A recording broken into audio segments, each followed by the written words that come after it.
Hadirin hamba Allah yang berbahagia, di dalam sebuah hadis yang diriwayatkan oleh Imam Ahmad, Rasulullah SAW pernah mengatakan sebuah hadis yang cukup panjang, yang lebih kurang artinya ketika Rasulullah mengatakan, sesungguhnya dunia ini diberikan kepada 4 orang. Pada dasarnya dunia ini hanya diberikan kepada 4 orang, kata Rasulullah SAW.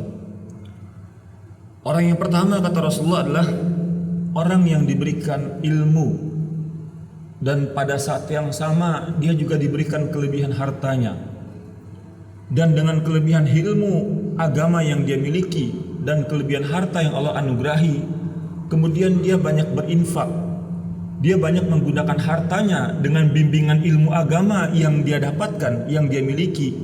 Dia banyak melakukan perbuatan-perbuatan yang dengan hartanya itu dia bisa melakukan suatu jihad dengan harta. Dia bisa dengan hartanya itu melakukan perbuatan yang tidak bisa dilakukan oleh orang-orang yang tidak memiliki harta. Dengan hartanya itu dia bisa melakukan wakaf.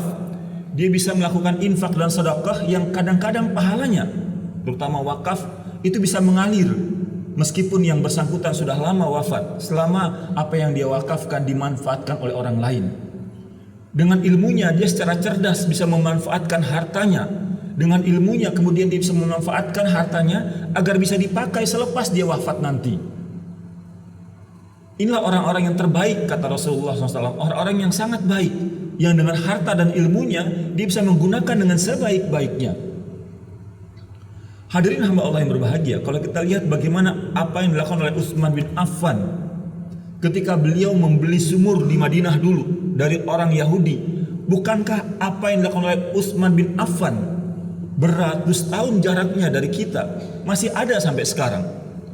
Bukankah sumur yang dibeli oleh Utsman bin Affan sampai sekarang masih dimanfaatkan oleh kaum muslimin ketika Utsman membelinya dari seorang Yahudi dan kemudian diberikan secara gratis kepada kaum muslimin? Bayangkan berapa banyak pahala yang diberikan oleh Allah Subhanahu wa taala kepada Utsman bin Affan ketika dia mewakafkan sumur air bersih di Madinah pada waktu itu. Bisakah juga kita membayangkan betapa banyak pahala yang Allah berikan kepada orang yang memberikan secara gratis, secara cuma-cuma lantai atau marmer yang ada di Masjidil Haram dan di Masjid Nabawi. Kalau kita perhatikan bagaimana kisah kenapa lantai marmer di Masjid Nabawi dan di Masjidil Haram itu tidak panas ketika hari begitu teriknya, karena memang dia terdiri atau terbuat dari lantai memang pilihan. Dia terbuat dari lantai memang bahannya itu menyerap panas. Dan itu dalam sejarahnya kalau kita baca diberikan secara cuma-cuma oleh pengusaha Arab pada masa itu. Bayangkan berapa banyak yang dia dapatkan dari kontribusi apa yang dia peroleh secara gratis memberikan untuk para jamaah. Berapa banyak kontribusi yang dia dapatkan ketika jamaah memanfaatkan Masjidil Haram dan Masjidil Nabawi untuk beribadah. Dia berikan secara gratis dan Allah memberikan gambaran pahala yang luar biasa berlipat ganda bagi mereka. Inilah tipe yang pertama, kata Rasulullah SAW, yaitu orang-orang yang dengan harta dan kelebihan ilmunya, kemudian ilmunya ini membimbing dia untuk menggunakan harta dengan sebaik-baiknya. Ini tipe yang pertama, hadirin hamba Allah yang berbahagia. Yang kedua, kata Rasulullah SAW, jenis yang kedua atau dunia akan diberikan kepada orang yang kedua, yaitu orang yang diberikan kelebihan ilmu agama, tetapi kemudian tidak diberikan kelebihan harta. Hartanya biasa-biasa saja, tidak sampai miskin, tapi tidak sampai juga hartanya memiliki kelebihan. Sehingga dengan kondisi yang dia alami saat ini, dia tidak banyak berinfak. Dia tidak bisa banyak berlaku seperti berlakunya orang-orang yang memiliki kelebihan harta. Tapi kemudian dia punya keinginan kuat. Dia punya ambisi agar seandainya dia memiliki kelebihan harta, dia akan melakukan apa yang telah dilakukan oleh orang yang jenis pertama tadi. Orang yang tipe pertama tadi, yaitu menggunakan hartanya sebesar-besarnya untuk berinfak di jalan Allah Subhanahu wa taala. Kata Rasulullah SAW, tipe orang yang kedua ini pahalanya akan sama dengan tipe orang yang pertama, meskipun dia tidak memiliki kelebihan harta dan dia tidak menginfakkan hartanya. Ini tipe yang kedua. Dia memiliki kelebihan ilmu agama, dia memiliki pemahaman agama, tapi kemudian dengan pemahaman agamanya tadi, karena hartanya memang tidak cukup, karena hartanya memang kurang, dengan kelebihan ilmu agamanya tadi, dia bisa merasakan betapa besarnya seandainya menginfakkan harta di jalan Allah Subhanahu wa taala. Dan dia berkeinginan seandainya dia memiliki kelebihan harta, dia punya tekad, dia punya ambisi, dia akan melakukan seperti yang dilakukan oleh jenis yang pertama, yaitu orang yang punya harta dan kelebihan ilmu, yang dengan hartanya tadi dia banyak berinfak di jalan Allah Subhanahu wa taala. Hadirin hamba Allah yang berbahagia, jenis yang ketiga kata Rasulullah SAW dalam riwayat hadis yang diriwayatkan oleh Imam Ahmad dan Imam Tirmizi tadi, kata Rasulullah adalah seseorang yang dia diberikan oleh Allah Subhanahu wa taala kelebihan harta. Dia diberikan kelebihan harta, tetapi kemudian dia tidak diberikan ilmu agama yang baik. Dia tidak diberikan pemahaman agama, yang akhirnya dengan harta yang dia perbuat tadi, justru dia banyak melakukan maksiat. Maksiat dia dalam skala besar karena kelebihan harta yang dia miliki. Kezaliman yang dia perbuat dengan harta yang kelebihan harta yang dia miliki, itu melebihi kepada kezaliman atau maksiat yang dilakukan oleh orang-orang yang tidak memiliki harta. Dengan hartanya dia bisa menggaji orang pembunuh bayaran, atau menggaji orang-orang untuk melakukan penipuan dan seterusnya, karena kelebihan harta yang dia miliki. Kata Rasulullah SAW, ini adalah seburuk-buruk orang. Itu orang yang dengan hartanya, tapi kemudian dengan pemahaman ilmu agama yang minim, kemudian dia gunakan hartanya untuk banyak bermaksiat. Semakin banyak dia bermaksiat dengan kelebihan hartanya. Inilah yang kemudian dalam Islam dikenal dengan istilah istidraj. Orang-orang yang Allah tinggikan, Allah berikan banyak nikmat harta, dengan tujuan agar dengan hartanya tadi semakin banyak maksiat yang dikerjakan, levelnya semakin tinggi, pengaruh maksiat yang dilakukan semakin luas karena banyaknya harta yang dia miliki. Ini adalah tipe yang ketiga. Ma'asyiral muslimin rahimakumullah. Selanjutnya ada tipe yang keempat. Ada tipe yang keempat, kata Rasulullah SAW, yaitu orang yang dia tidak dimiliki, tidak diberikan oleh Allah Subhanahu wa taala kelebihan harta, dan juga dia tidak diberikan oleh Allah Subhanahu wa taala kelebihan atau pemahaman tentang ilmu agama. Namun kemudian orang ini punya keinginan, kalau seandainya dia diberikan kelebihan harta, dia diberikan harta yang banyak, maka dia bercita-cita, dia berambisi akan melakukan hal yang sama seperti orang yang ketiga. Itu bisa hidup foya-foya, bisa mabuk-mabukan, bisa dengan hartanya dia bisa pesta narkoba dan seterusnya. Semakin banyak maksiat yang dikerjakan dengan hartanya ini, dengan keinginan dia agar kalau diberikan kelebihan harta, dia ingin seperti orang yang ketiga, yaitu banyak bermaksiat dengan hartanya tadi. Maka kata Rasulullah, orang seperti ini nilainya sama dengan orang yang ketiga. Meskipun dia tidak diberikan kelebihan harta, tapi keinginan dia, ambisi dia yang mengatakan bahwa kalau seandainya dia memiliki harta yang lebih, dia akan melakukan yang ketiga seperti yang ketiga, maka nilainya kata Rasulullah sama dengan orang yang ketiga ini. Hadis riwayat Imam Ahmad dan Imam Tirmizi. Ma'asyiral muslimin rahimakumullah. Dari hadis yang diriwayatkan oleh Imam Ahmad dan Imam Tirmizi ini, kita bisa mengambil beberapa pelajaran, hadirin hamba Allah yang berbahagia. Pelajaran yang pertama adalah begitu penting dan urgensinya memiliki kelebihan harta. Begitu pentingnya kita memiliki harta yang banyak, karena kita bisa melakukan amal-amal yang tidak bisa dilakukan oleh orang-orang yang tidak memiliki harta yang banyak. Kita bisa melakukan wakaf, kita bisa melakukan infak, kita bisa melakukan hal-hal yang tidak bisa dilakukan oleh orang-orang yang memang tidak memiliki harta yang banyak. Inilah yang kemudian memiliki atau kecemburuan yang terjadi, yang dihinggapi oleh orang-orang yang miskin di masa Rasulullah SAW. Ketika mereka komplain kepada Rasulullah SAW karena ada orang kaya yang bisa melakukan sesuatu hal yang kami tidak bisa lakukan. Sementara apa yang kami lakukan, kata seorang miskin, mereka bisa lakukan. Yang kemudian Rasulullah SAW mengatakan, itulah kelebihan orang-orang yang memiliki harta. Dalam sebuah hadis yang juga diriwayatkan oleh Imam Bukhari dan Muslim, Rasulullah mengatakan tidak boleh iri, tidak boleh hasad kecuali kepada dua orang. Orang yang pertama adalah orang-orang yang memiliki harta, yang dengan hartanya dia banyak berinfak, dia banyak menginfakkan hartanya kepada jalan Allah Subhanahu wa taala. Dan yang kedua adalah orang yang dengan ilmunya, dengan ilmu agamanya, dia banyak mengajarkan orang. Selain daripada dua orang itu, kata Rasulullah, tidak boleh iri. Tapi kepada dua orang itu kita boleh berambisi, berangan-angan ingin seperti orang tersebut. Ma'asyiral muslimin rahimakumullah. Di dalam ayat yang tadi saya bacakan dalam surat Al-Munafikun ayat ke-10, Allah Subhanahu wa taala berfirman, "A'udzubillahi minasyaitonirrajim. Wa anfiqu mimma razaqnakum min qabli ay ya'tiya ahadakumul mautu fayaqulu rabbi laula akhartani ila ajalin qarib fa asaddaqu akum minas solihin." Dan infakkanlah sebagian dari apa yang telah kami rezekikan kepada kamu. Kata-kata dalam ayat ini menunjukkan bahwa kelebihan harta yang kita miliki adalah milik Allah Subhanahu wa taala. Seringkali banyak ayat Allah mengatakan begini, "Wa anfiqu mimma razaqnakum." Dan infakkanlah harta-harta yang telah kami titipkan kepada kamu, yang telah kami berikan kepada kamu, yang telah kami rezekikan kepada kamu. Artinya, statement ini menunjukkan bahwa harta kita milik Allah Subhanahu wa taala. Dan bagi orang-orang yang kaya kemudian memiliki ilmu agama yang baik, pemahaman konteks yang prinsip ini ada pada diri dia. Bahwa hartanya bukan milik dia, milik Allah Subhanahu wa taala. Dan kelak akan diminta pertanggungjawaban di sisi Allah Subhanahu wa taala. Itulah sebabnya orang agama yang memiliki pemahaman agama yang baik dan harta yang banyak, dia banyak berinfak ya Allah Subhanahu wa taala. Kenapa? Urusannya panjang nanti. Karena persoalan harta bukanlah persoalan di mana kita mendapatkannya dengan cara yang halal, tapi ada yang juga perlu kita perhatikan adalah bagaimana menyalurkannya, bagaimana memanfaatkannya.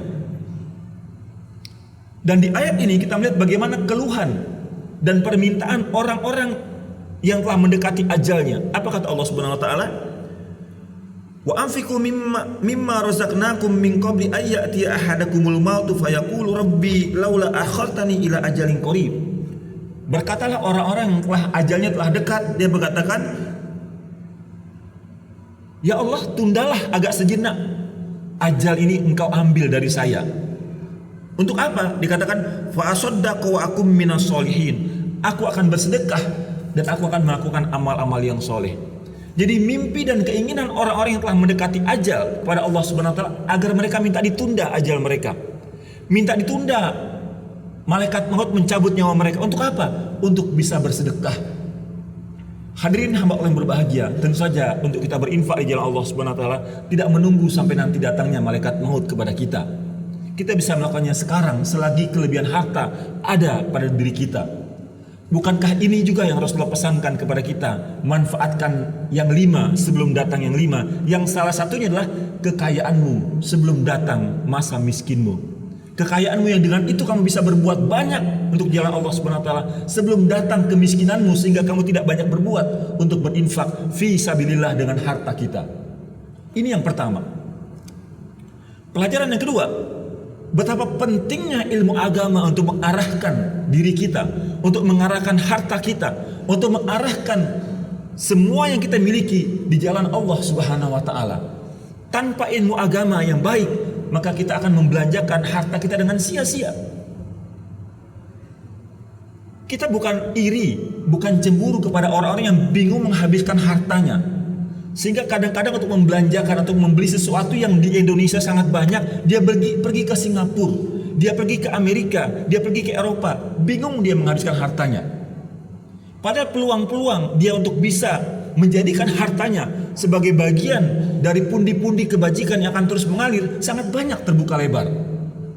Tapi tadi lagi-lagi di sini letak pentingnya bagaimana ilmu agama yang baik yang akan membimbing kita betapa pertama harta milik Allah Subhanahu wa taala, yang kedua bahwa peluang-peluang untuk menjadikan harta kita membantu kita di akhirat nanti, menjadikan harta kita bisa kita bawa sampai ke alam kubur dengan cara menginfakkannya terbuka lebar.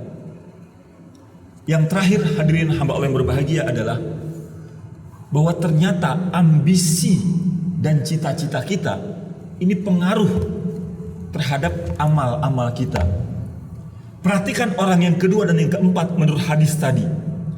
Orang yang kedua dia tidak memiliki harta, tapi dia punya ambisi. Kalau seandainya punya harta, saya akan melakukan seperti yang orang yang pertama, itu berinfak di jalan Allah Subhanahu wa taala.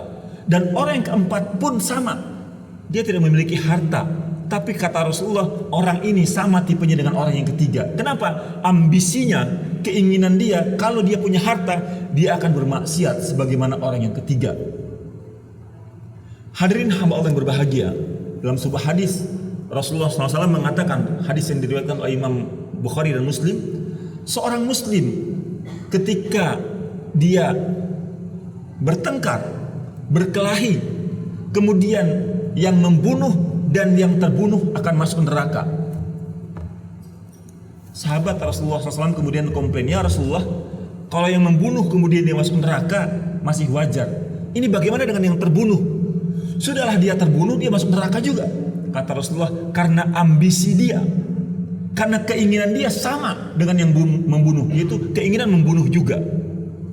Maka hati-hatilah dengan sebuah keinginan-keinginan, sebuah ambisi-ambisi yang ada pada diri kita. Ketika melihat kemaksiatan, kita ingin juga seperti itu. Kalau ada kesempatan, saya pengen juga seperti itu. Hati-hati dengan ambisi-ambisi, keinginan-keinginan seperti ini. Karena boleh jadi ini merupakan sebuah hal yang bisa mempengaruhi kualitas amal kita sama dengan orang-orang yang melakukan maksiat. Akhirnya, dengan bekal Ramadan yang baru 1 bulan, lebih kurang 3 minggu kita tinggalkan, mudah-mudahan kita bisa mengendalikan hawa nafsu kita bisa terus membudayakan budaya infak yang selama 30 hari telah Ramadan ajarkan kepada kita untuk bisa terus menyalurkan harta-harta kita, pos-pos harta-harta kita ke jalan Allah Subhanahu wa taala. Fa'tabiru ya ulil absar la'allakum turhamun. Alhamdulillahilladzi arsala rasulahu bil huda wa dinil haq liyudhhirahu 'ala dini kullihi wa kafa billahi shahida. Asyhadu an la ilaha illallah wa la syarika lah wa asyhadu anna Muhammadan abduhu wa rasuluhu sallallahu alaihi wasallam la nabiyya ba'da. Allahumma shalli ala Muhammad wa ala ali Muhammad kama shallaita ala Ibrahim wa ala ali Ibrahim wa barik ala Muhammad wa ala ali Muhammad kama barakta ala Ibrahim wa ala ali Ibrahim fil alamin innaka Hamidum Majid. Ma'asyiral muslimin rahimakumullah. Sebagai bagian yang kedua dari khutbah yang singkat ini, khatib ingin memesankan kepada diri khatib pribadi dan kepada jemaah sekalian, ada satu analisa waktu yang perlu kita renungkan, hadirin jemaah hamba Allah yang berbahagia. Hari ini kita sudah memasuki tanggal 19 atau tanggal 18 Syawal. Syawal artinya bulan peningkatan, bulan pembuktian amal-amal ibadah Ramadan kita. Kita berharap di bulan ini selama 29 atau 30 hari inilah terjadi peningkatan yang luar biasa dari amal-amal ibadah kita sebagai hasil gemblengan Ramadan kepada kita. Nanti memasuki selepas Syawal, kita akan memasuki 3 bulan haram sekaligus berturut-turut, yaitu bulan Zulqa'dah, bulan Zulhijjah, dan bulan Muharram. 3 bulan ini adalah rahimakumullah adalah bulan yang kadang-kadang sering orang abaikan. Padahal dalam 3 bulan haram ini, dalam bulan haram itu kebajikan akan Allah lipat gandakan berlipat ganda. Dan pada saat yang sama kemaksiatan itu juga akan lebih pedih siksanya. Bahkan ada ulama yang mengatakan akan juga dilipat gandakan dosa berbuat maksiat itu. Oleh karena itu, dalam sisa waktu kita di bulan Syawal, kemudian nanti memasuki bulan Zulqa'dah, bulan Zulhijjah, sampai bulan Muharram, kita memasuki waktu yang begitu istimewa. Kita memasuki waktu yang begitu luar biasa. Kalau kita konsisten melakukan kebajikan, kita berusaha untuk menekan kemaksiatan kita, insya Allah kita menjadi orang-orang yang beruntung. Karena apa? Karena di 3 bulan haram ini, kebajikan yang kita lakukan, amal soleh yang kita lakukan akan Allah lipat gandakan. Dan sungguh rugilah orang-orang yang kemudian maksiat masih dia kerjakan di bulan Syawal, bahkan berlanjut di 3 bulan haram yang akan datang. Dan di mana di situ Allah Subhanahu wa taala melipat gandakan balasan-balasan dari kemaksiatan yang dia lakukan, maka jadilah dia orang-orang yang sangat berugi, bahkan lebih rugi ketika kemaksiatan itu dilakukan di luar bulan-bulan haram. Kenapa? Maksiat di bulan haram pahalanya, dosanya lebih pedih, dosanya lebih berlipat ganda daripada maksiat dilakukan di bulan-bulan yang lain.